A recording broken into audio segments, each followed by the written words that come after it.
Assalamualaikum warahmatullahi wabarakatuh. Pada kesempatan ini, saya akan mempresentasikan panduan penyusunan analisis jabatan dan analisis beban kerja atau ANJAP ABK. Ini dilakukan untuk mengetahui kebutuhan serta jenis jabatan pegawai negeri sipil di instansi pemerintah berdasarkan Peraturan Menteri Pendayagunaan Aparatur Negara dan Reformasi Birokrasi Nomor 1 Tahun 2020 tentang pedoman analisis jabatan dan analisis beban kerja. Hal ini perlu dilakukan karena menjadi dasar dalam penyusunan peta jabatan, uraian jabatan, dan perhitungan jumlah kebutuhan ASN. Sebelum kita bahas lebih lanjut, terlebih dahulu kita mengenal sedikit mengenai Peraturan Menpan RB Nomor 1 Tahun 2020 tentang pedoman analisis jabatan dan analisis beban kerja. Untuk mengatur jabatan di instansi pemerintah, Kementerian Menpan RB telah mengeluarkan Peraturan Menteri Pan RB Nomor 1 Tahun 2020 tentang pedoman analisis jabatan dan analisis beban kerja. Hal ini sesuai dengan amanat Undang-Undang Nomor 5 Tahun 2014 tentang Aparatur Sipil Negara, di mana dikatakan bahwa setiap instansi pemerintah wajib menyusun analisis jabatan dan analisis beban kerja guna menyusun kebutuhan, jumlah, serta jenis jabatan dari PNS dan P3K. Mengapa hal ini perlu dilakukan? Dengan adanya analisis jabatan dan analisis beban kerja, manfaat yang didapat ialah untuk mengetahui jumlah, kualitas distribusi, serta komposisi pegawai dalam suatu instansi sesuai dengan beban kerjanya. Hal ini kemudian juga akan berpengaruh terhadap penempatan pegawai yang tepat, pengembangan karir yang sesuai dengan kompetensi, dan sistem remunerisasi yang adil dan layak. Dengan begitu, dapat dihasilkan kinerja SDM yang lebih optimal.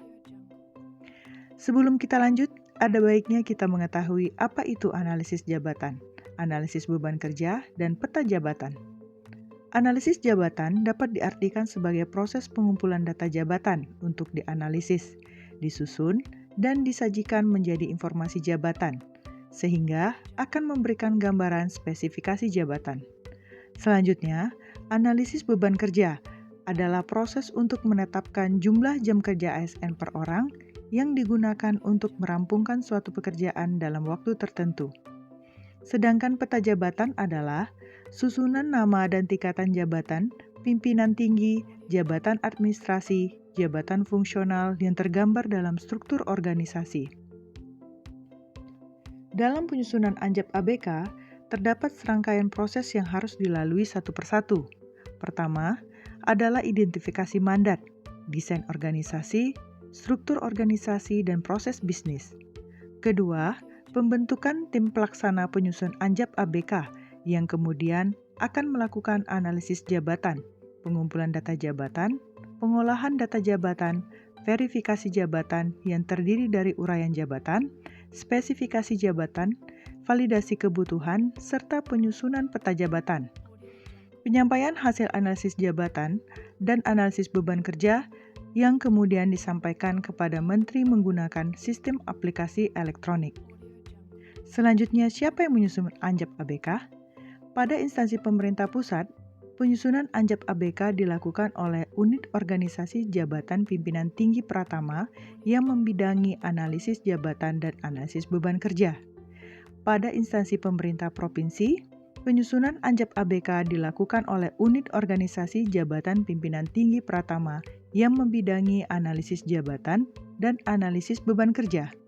Sedangkan pada instansi pemerintah kabupaten kota, penyusunan ANJAP ABK dilakukan oleh unit organisasi administrator yang membidangi analisis jabatan dan analisis beban kerja. Dalam melakukan analisis jabatan, ada 4 tahapan proses yang harus dilalui, yaitu pertama, persiapan, yang dimulai dengan perencanaan proses analisis jabatan. Kedua, pembentukan tim untuk kelancaran pelaksanaan analisis jabatan dan analisis beban kerja pada masing-masing instansi pemerintah. Pejabat pembina kepegawaian membentuk tim pelaksana analisis jabatan dan analisis beban kerja, di mana tugas tim pelaksana analisis jabatan dan analisis beban kerja adalah mengumpulkan data, menyusun informasi jabatan, memverifikasi data, serta mengumpulkan beban kerja dalam jangka waktu 1 tahun. Adapun susunan keanggotaan tim pelaksana analisis jabatan dan analisis beban kerja terdiri atas 1 orang ketua merangkap anggota, 1 orang sekretaris merangkap anggota, dan paling sedikit 7 orang anggota termasuk ketua dan sekretaris. Untuk menjamin objektivitas dalam pelaksanaan analisis jabatan dan analisis beban kerja, kriteria jumlah tim pelaksana analisis jabatan dan analisis beban kerja, anggota tim pelaksana analisis jabatan dan analisis beban kerja ditetapkan dalam jumlah ganjil. Kedua, pengumpulan data jabatan, yaitu terdiri dari pengisian daftar pertanyaan, wawancara, dan observasi. Ketiga, pengolahan data jabatan, terdiri dari penyusunan uraian jabatan, penyusunan spesifikasi jabatan, dan penyusunan peta jabatan. Dan yang keempat adalah verifikasi jabatan, yaitu memeriksa kebenaran informasi jabatan.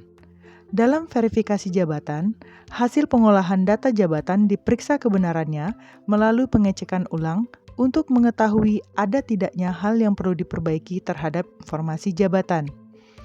Berikutnya adalah informasi jabatan yang digunakan dalam penyusunan Anjap ABK berdasarkan Permenpan RB nomor 1 tahun 2020 tentang pedoman penyusunan analisis jabatan dan analisis beban kerja. Adapun informasi jabatan yang pertama adalah nama jabatan. Nama jabatan adalah sebutan untuk memberi ciri dan gambaran atas isi jabatan. Sebagai contoh, seorang analis jabatan, maka nama jabatan dapat kita isi dengan analis jabatan.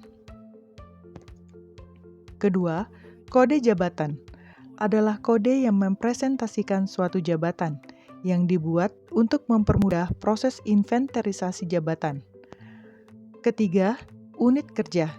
Unit kerja adalah tempat kedudukan jabatan yang terlihat dalam susunan struktur organisasi, selanjutnya tergambar dalam peta jabatan. Unit kerja ini bisa kita isikan dengan nama unit kerja, di mana nama jabatan itu berada. Sebagai contoh, seorang analis jabatan pada bagian organisasi Sekretariat Daerah Kota Tanjung Pinang. Maka, unit kerja diisi dengan Sekretariat Daerah Kota Tanjung Pinang. Yang dimaksud dengan JPT utama adalah Kepala Lembaga Pemerintah dan Kementerian. JPT Madya meliputi Sekretaris Jenderal Kementerian, Sekretaris Kementerian, dan seterusnya. Untuk JPT Pratama, meliputi Kepala Biro, Sekretaris Daerah, Kabupaten Kota, Kepala Dinas, Kepala Badan, dan seterusnya. Jadi, sesuai dengan unit kerja ini, maka JPT Pratama adalah Sekretaris Daerah. Administrator yaitu setingkat dengan eselon 3, pengawas setingkat dengan eselon 4. Dalam kasus pengisian formulir ini, jabatan pelaksana dapat kita isi dengan analis jabatan. Sedangkan untuk poin jabatan fungsional, kita isikan apabila analisis tersebut dilakukan pada jabatan yang termasuk sebagai jabatan fungsional. Secara ringkas, dapat kita ketahui jabatan analis jabatan merupakan staf dari kepala bagian organisasi yang berada di bawah sekretaris daerah. Selanjutnya, ikhtisar jabatan. Ikhtisar jabatan merupakan keseluruhan tugas jabatan yang ada dan disusun dalam satu kalimat. Ikhtisar jabatan dirumuskan dari tugas yang paling inti atau paling esensi dalam jabatan yang bersangkutan. Untuk ikhtisar jabatan struktural, dapat kita lihat dalam Peraturan Wali Kota terkait struktur organisasi dan tata kerja instansi terkait.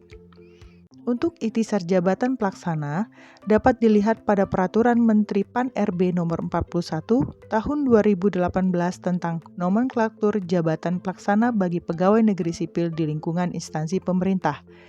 Sedangkan untuk ikhtisar jabatan fungsional, dapat dilihat pada Peraturan Menteri yang mengatur tentang jabatan fungsional tersebut. Kelima, kualifikasi jabatan. Kualifikasi jabatan adalah persyaratan yang harus dipenuhi oleh pegawai untuk menduduki suatu jabatan. Isikan dengan kualifikasi yang sesuai dengan tugas dan fungsi jabatan yang dimaksud. Di antaranya, 1. Pendidikan formal. Poin pendidikan formal ini kita ambil dan sesuaikan dengan Permenpan RB nomor 41 tahun 2018. Di kolom pendidikan disesuaikan dengan jabatan. Selanjutnya, Untuk pendidikan dan pelatihan, kita isi dengan pendidikan dan pelatihan yang kita sarankan untuk jabatan yang sedang kita analisis. Begitu juga dengan pengalaman kerja. Selanjutnya, tugas pokok. Tugas pokok ialah paparan atau uraian atas semua tugas jabatan yang merupakan upaya pokok yang harus dilakukan oleh pemegang jabatan dalam memproses bahan kerja menjadi hasil kerja dengan menggunakan perangkat kerja dan dalam kondisi pelaksanaan tertentu. Pada bagian ini, kita isikan nomor urut. Selanjutnya, uraian tugas diisi sesuai dengan jabaran ikhtisar jabatan yang sudah kita isi sebelumnya. Selanjutnya, hasil kerja. Hasil kerja ialah keluaran atau output kerja jabatan dengan ukuran kuantitas, kualitas, waktu, dan atau biaya. Dapat berupa benda, jasa, dan informasi. Dapat berupa dokumen atau berkas, SK maupun laporan. Jumlah hasil adalah jumlah dari hasil kerja kita selama 1 tahun per uraian tugas. Waktu penyelesaian, yaitu waktu yang diperlukan untuk menyelesaikan setiap uraian tugas dalam satuan jam. Waktu efektif adalah waktu kerja efektif dalam 1 tahun, yaitu 1.250 jam. Selanjutnya, pada kolom kebutuhan pegawai, untuk mendapatkan hasil kebutuhan pegawai masing-masing tugas pokok dengan menggunakan rumus, yaitu beban kerja dikali waktu penyelesaian, kemudian dibagi dengan waktu kerja efektif, yaitu 1.250 jam. Lakukan proses ini secara berulang pada setiap uraian tugas. Hasil keseluruhan kebutuhan pegawai masing-masing tugas pokok, kemudian dijumlahkan, sehingga pada kolom ini diperoleh jumlah 1.100. Jumlah tersebut dibulatkan menjadi 1, yang artinya pada jabatan tersebut dibutuhkan 1 pegawai untuk melakukan tugas pokok tersebut.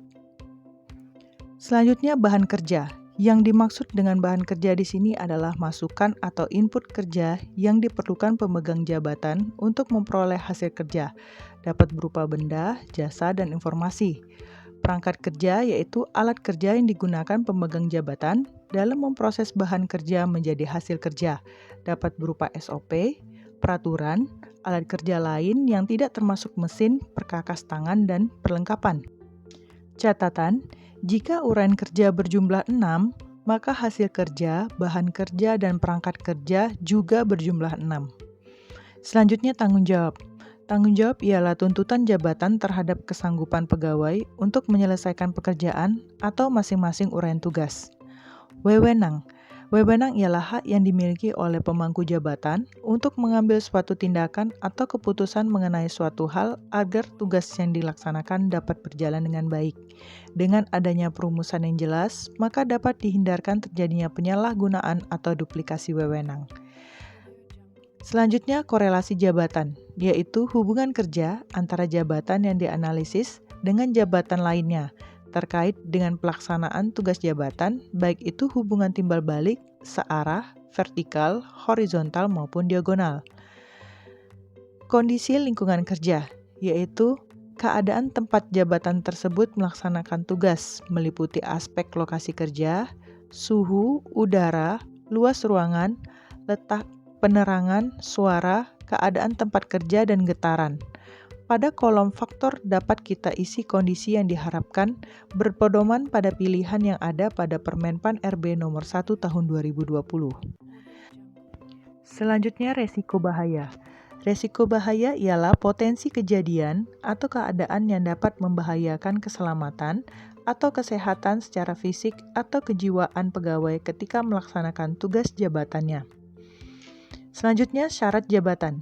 Syarat jabatan ialah syarat minimal yang harus dimiliki pegawai untuk menduduki jabatan. Di antaranya adalah keterampilan kerja, bakat kerja, temperamen kerja, minat kerja, upaya fisik, kondisi fisik, dan fungsi pekerjaan. Untuk mengisi kolom syarat jabatan, kita dapat melihat kembali lampiran pada Permenpan RB nomor 1 tahun 2020. Di lampiran tersebut, sudah terdapat pilihan yang dapat kita pilih dan sesuaikan dengan kondisi kerja untuk dimasukkan di dalam persyaratan jabatan tersebut dimulai dari poin A sampai dengan poin F. Selanjutnya, prestasi kerja. Prestasi kerja yang adalah prestasi yang diharapkan bernilai baik atau sangat baik sesuai dengan peraturan perundang-undangan. Dan yang terakhir adalah kelas jabatan. Kelas jabatan ialah tingkatan pangkat jabatan sesuai dengan bobot jabatan, tanggung jawab yang telah ditetapkan oleh peraturan perundang-undangan. Hal ini berpedoman pada hasil validasi kelas jabatan dan nilai jabatan di lingkungan instansi pemerintah. Dapat dilihat pada peraturan yang mengatur kelas jabatan pada instansi daerah. Demikian tutorial penyusunan Anjap ABK sesuai dengan peraturan Menpan RB nomor 1 tahun 2020. Semoga video ini dapat bermanfaat. Terima kasih.